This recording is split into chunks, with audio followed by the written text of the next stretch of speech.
human potential in this country far outweighs any deficit or any crisis that we've ever encountered. Right. That is the resiliency of the human spirit that allows us, even in the middle of debt, to send millions of dollars to Japan or to Haiti. Because we recognize as Americans that we have some higher level of social conscience that calls us to realize that we must do the very best for all of those who have done without. I must honestly say that I've met my cast of characters on both sides of the aisle. I've met folks that come from all different walks of life. Those that have gone from Losing Avenue to Luxury Lane and Luxury Lane to Losing Avenue and everybody in between. But I've yet to meet folks who simply don't care about kids. They all do. It's our jobs, however, to remind them on a daily basis to keep them at the top of the priority list, as opposed to trying to balance the budget on the backs of kids. I will tell you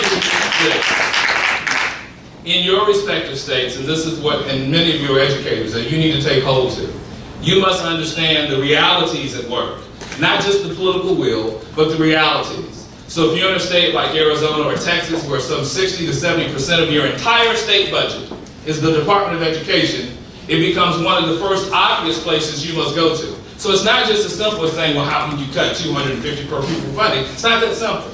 So when you go back and advocate in earnest and in good faith, you need to equip yourself with the right information so you understand the full framework. Gone is the day of you're just the good mom who's going in saying, I want to do right for kids. That day has passed, it's come and gone. Today's day is when you're like a Mary or Gwen and you're sitting down saying, I understand all the statistics, this is what your budget says, but this particular category, this is your discretionary area, what do you do with those dollars? You're right about all the others, we're in agreement, but this particular portion is still discretionary spending. Is that correct? I'm a simple mom, I may not know the correct.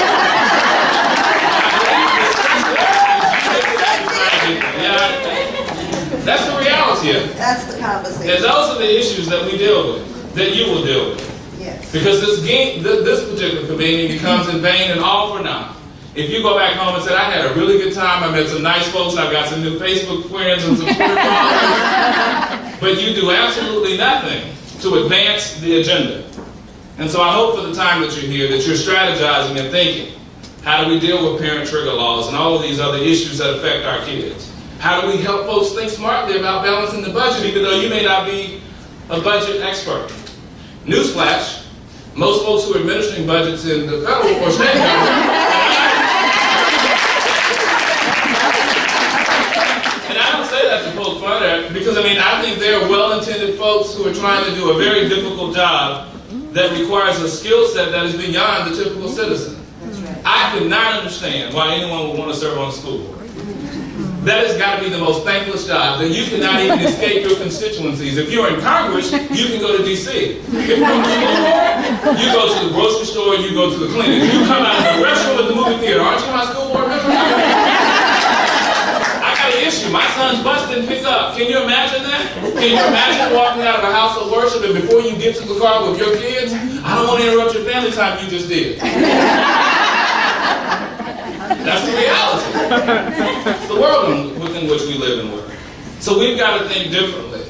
Your level of savvy, your level of diplomacy, your level of attack, for lack of a better term, must be different. It's got to be framed in the way that people expect to see it. And so I say to you on your journey, resist that temptation for folks to say you must be a conformist. But do be a realist and understand that there's a certain way to package things and there's a certain time and place for everything. And your moment in time is not everybody else's moment in time. I think I learned that best when I worked at the governor's office, and folks in the middle of budget crisis want to come in and unload all their issues. And I'm thinking, yeah, this isn't the time right now.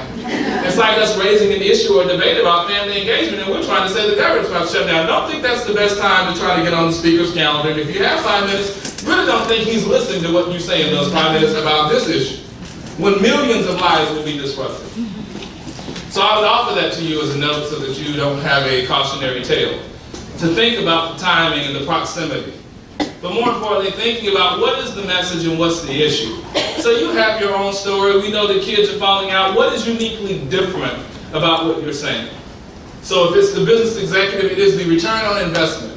Your company will not grow, your bottom line will not increase if people cannot afford to have a livable wage in this community. And if we continue to produce dropouts, It will not change, but it will only get worse, which will force your company to make an investment in another city and move. Is that what you plan on doing, is disrupting the entire economy? The conversation and saying, but you need to support education. Give me some context.